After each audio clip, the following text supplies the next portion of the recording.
Wow, how did they make all that money? Welcome to WatchMojo.com, and today we'll be counting down our picks for the top 10 bad video games that were successful. For this list, we're taking a look at video games that have received mixed or worse reviews from critics and gamers, yet have still managed to sell incredibly well and make money for the respective developer.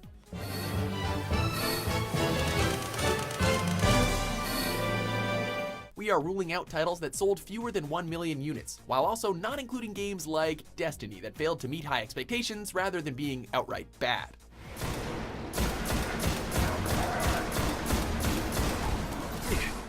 Number 10, Homefront. And between solar panels and windmills, just enough power to get by. The premise of this first-person shooter was an intriguing one. In the not-too-distant future, a unified Korea have taken their chance to invade a weakened United States. Gamers subsequently began to anticipate a game that could rise above the others in an overcrowded genre. Let's ditch the rifles. We need to keep a low profile. That initial lure was all the game offered for many players, who believed that the campaign fell into the lazy cliches and tired gameplay that so many other titles had done before. The single player could be finished in 5 hours, and so we imagine that a large chunk of the 2.5 million copies were returned to the store pretty quickly. I thought there'd be more guards. We must have heard you coming and split. Number 9, Game of War Fire Age. Do you want to come and play? Game of War. Play for free now from the App Store. Rather than actually being a quality game for strategy fans to enjoy, this mobile title has one purpose: to get as much money from you as possible. Hey, we know the game's not great, but who cares? It's free, but it's not free. If you charge 40 cents here and 50 cents there, then it's not free. They see through the charade. Your progress through this relatively boring title is totally dependent on the amount of money you're able to sink into developing your armies and strongholds. When you inevitably need to reinforce, the gorgeous Kate Upton is always on hand to trick you into bypassing the inordinately long wait times and enhance your empire. Despite being one of the highest grossing apps ever, it does nothing to improve the strategy genre, but sure is an impressive masterpiece of aggressive marketing. You can meet some of my friends. Number 8, Connected Ventures.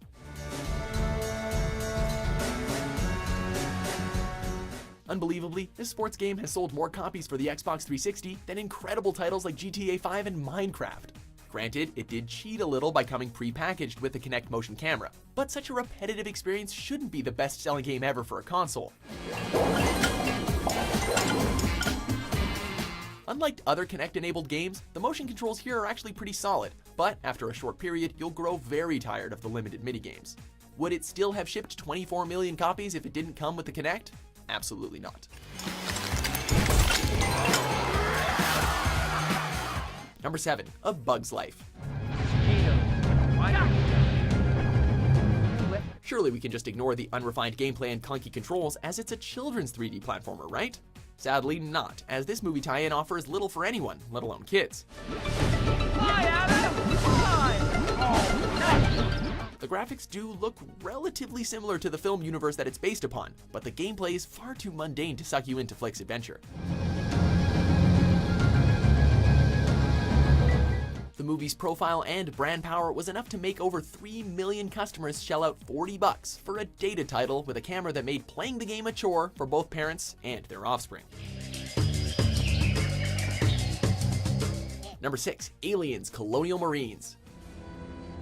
Rise and shine, Marines. This isn't a drill and you aren't in Kansas anymore. It's pretty well known by now that games shown off at E3 do not represent the final product, but this FPS was so far away from the demo that it actually became the subject of a controversial lawsuit. Plaintiff Damien Perrin claims that Gearbox and Sega falsely advertised Aliens by showing demos at trade shows like PAX and E3, which didn't end up being accurate representations of the final product. These proceedings, however, won't work out who is mostly responsible for a disastrous production cycle that repeatedly changed creative direction. Whole levels and missions were removed or altered as too many cooks added their flavor to an increasingly jumbled recipe. Are you out of your damn mind? Get to the umbilical! Evidently, it was that same misleading demo that made nearly 1.5 million people buy this buggy game that was pretty much unplayable upon release. Number 5, Sonic the Hedgehog 2006.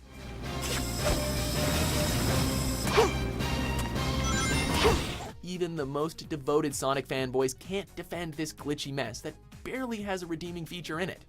Elise, smile.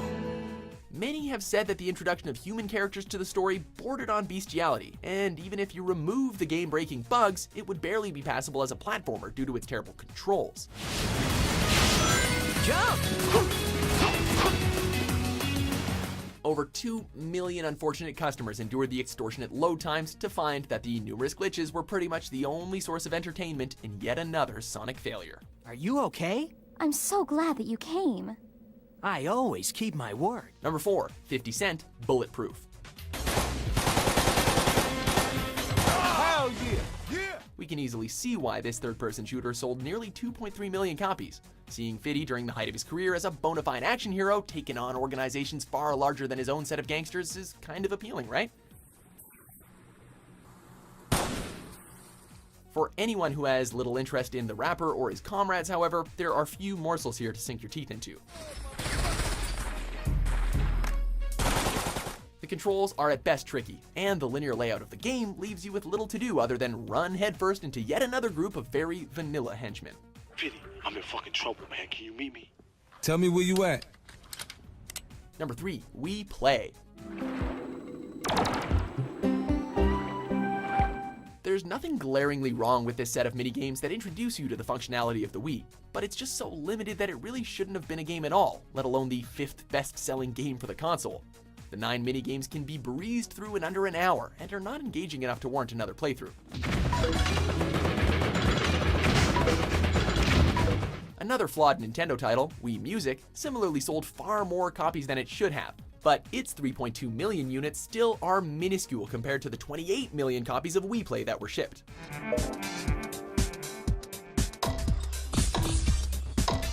Our theory? It sold so well because it came with an extra Wii remote. Number 2, Enter the Matrix.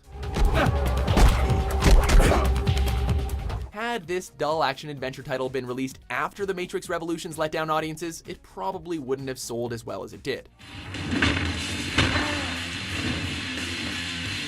5 million copies flew off the shelves, as fans expected an experience that would allow you to recreate the gorgeously choreographed action of the film series. Instead, you were kinda left mashing buttons at random in the hope that the game wouldn't glitch out before you could execute an underwhelming flying kick.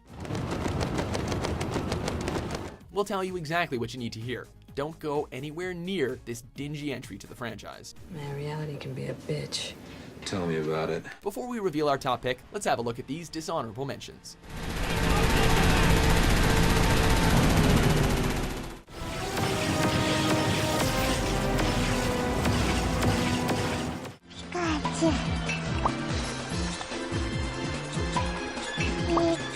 Number 1, Pac-Man, Atari 2600 version. Not only is this port of the classic adventure maze game an abysmal assault on the senses in its own right, it also managed to tarnish the status of one of the most legendary video game characters of all time. Stick with me. You'll get the hang of it. The gameplay was at best broken, yet the smaller capacity of the Atari 2600 meant the ghosts, pellets, and map were reimagined as flat, colorless versions of their originals. Also, the ghosts would teleport all over the place for no reason, and the maze didn't resemble anything like the arcade version that inspired it. Despite failing to live up to the original in almost every imaginable way, it sold 7 million copies and became the best-selling game for the console. It's really no wonder the industry crashed the following year, right? Do you agree with our list? Definitely. Which best-selling game do you think doesn't deserve its commercial success?